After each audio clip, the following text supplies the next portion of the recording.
sétimo ano, tudo bem com vocês? Que bom! Para a gente começar a nossa aula de hoje, eu vou pedir, por favor, abram os livros didáticos na página 36, que nós daremos início fazendo uma conexão com os conteúdos estudados nas aulas anteriores, mas o conteúdo que será abordado na aula de hoje, combinado? Falando nas aulas anteriores, quem aqui pode me dizer o que nós estávamos estudando? Muito bem, expansão marítima e a formação do mundo atlântico, a qual nós podemos perceber como o contato entre europeus, africanos e o Novo Mundo, que hoje é a nossa América, se intensificou através das trocas comerciais. E falando em trocas comerciais, quem aqui pode me dizer se ainda há essas trocas comerciais entre os continentes? Exatamente, ainda mais, justamente por conta dos avanços tecnológicos, da globalização que nos aproxima a cada dia. Mas, professora, o que essas trocas comerciais têm a ver com o conteúdo da nossa aula de hoje? Vamos para o quadro.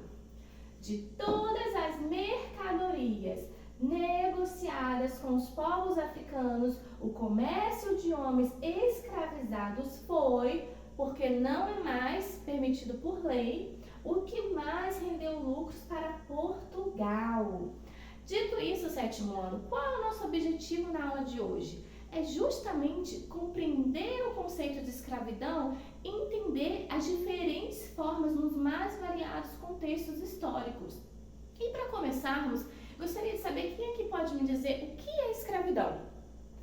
Trabalho forçado? Eu vou pegar o seu gancho. Trabalho forçado de homens e mulheres, geralmente em condições degradantes, sem remuneração e privados de liberdade. Esses dois trechos que nós acabamos de ler estão nas páginas 36 e 38 do livro didático e eu gostaria que vocês grifassem, pois iremos utilizá-los nas próximas aulas.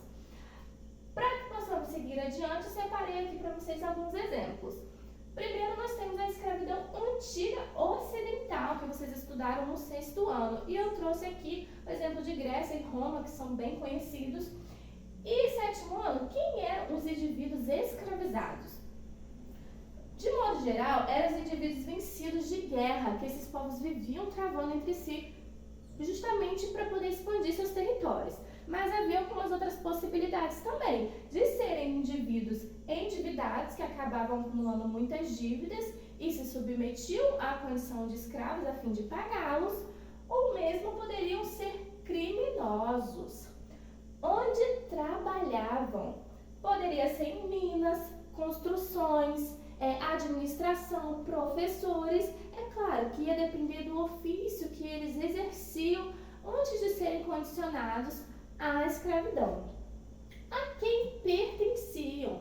Isso é uma pergunta bastante interessante, porque mesmo na escravidão antiga, nós temos algumas variações. Aqui eu trouxe o exemplo de Atenas e Esparta, que em Atenas, um cidadão, ele tinha o direito de ter um escravo, era de forma legal, um indivíduo escravizado. Já no caso de Esparta, esse indivíduo, que eram na verdade zilotas, servos e não escravos, eles pertenciam ao Estado, não ao cidadão. Conseguem compreender a diferença? No caso aqui da servidão medieval, que eu peguei o exemplo do norte da França porque também houveram algumas variações, nós temos uma relação social de dependência mútua, ou seja, temos mais de uma parte envolvida. E quais partes eram essas? Primeiro, nós temos aqui o servo, que a ele era cedido uma porção de terra para que ele pudesse plantar, colher para sua subsistência e uma promessa de proteção. E quem que cedia essas terras e prometia essa proteção?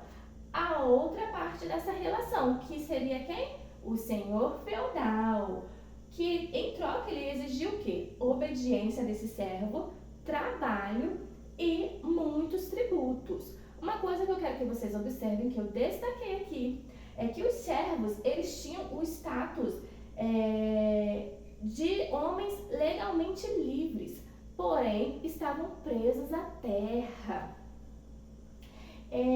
Adiante, por fim, nós temos a escravidão moderna, que aconteceu justamente no contexto que nós estávamos estudando, de expansão marítima, dessas trocas comerciais. E quem eram esses indivíduos escravizados? Sétimo ano, eram os africanos que foram trazidos para a América de forma forçada, com justificativa religiosa. E por conta de terem a mesma origem, né, de todos serem africanos, a escravidão moderna acabou adquirindo alguns aspectos étnicos, raciais. Onde esses indivíduos trabalhavam? A depender do produto que estava em alta no período, eles poderiam ser alocados, por exemplo, para engenhos de açúcar, minas de ouro, atividades domésticas, a quem pertenciam.